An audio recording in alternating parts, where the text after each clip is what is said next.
But speaking there is Peter Ndeng, one of the people running as for the presidential seat as an independent candidate, but seemingly giving it up in support of Joe Nyaga, who officially launched his presidential bid this week. But as we wrap up, let's just finish up with the big story we have today, which is the G7 summit. President Uhuru Kenyatta is among the 4 African leaders who have been attended to that, who have been invited to that G7 summit. Our reporter from the Standard newspaper, Roslyn Obala, is in Italy and now joins us for an update. Roslyn, has the president arrived in Italy, and what are some of the things that we expect, some of the discussions we expect to see there as far as Africa is concerned?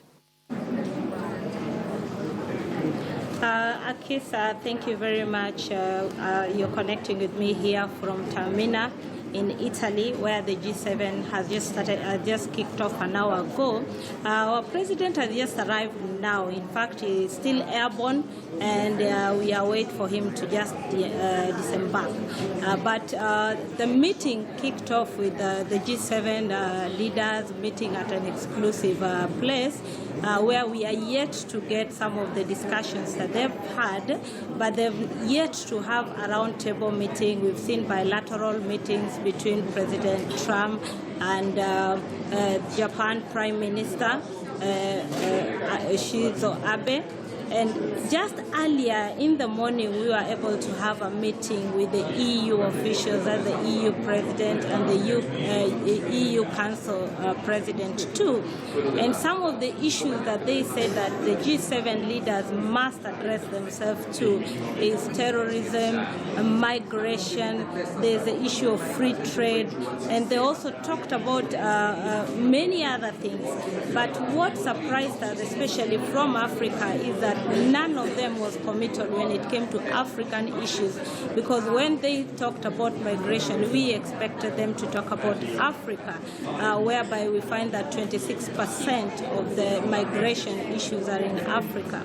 Also, when it came to the issue of terrorism, we saw them focus more on what happened in Manchester and other areas, especially what is happening in Syria. And we had them urging the G7 members to continue with the sanction against Russia and Ukraine. They also talked about North Korea. But when it came to Africa, where our president is one of the heads of state who are expected to address this gathering tomorrow morning, we didn't see that commitment coming from the EU leaders.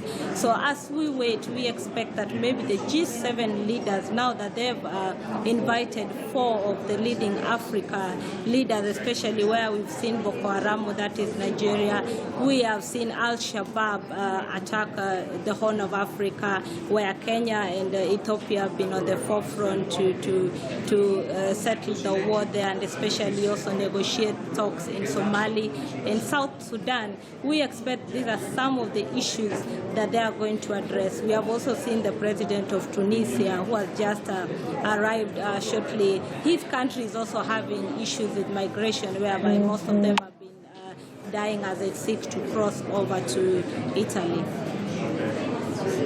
Thank you very much. I believe she will be keeping us updated in our subsequent bulletins on the happenings in Italy for the G7.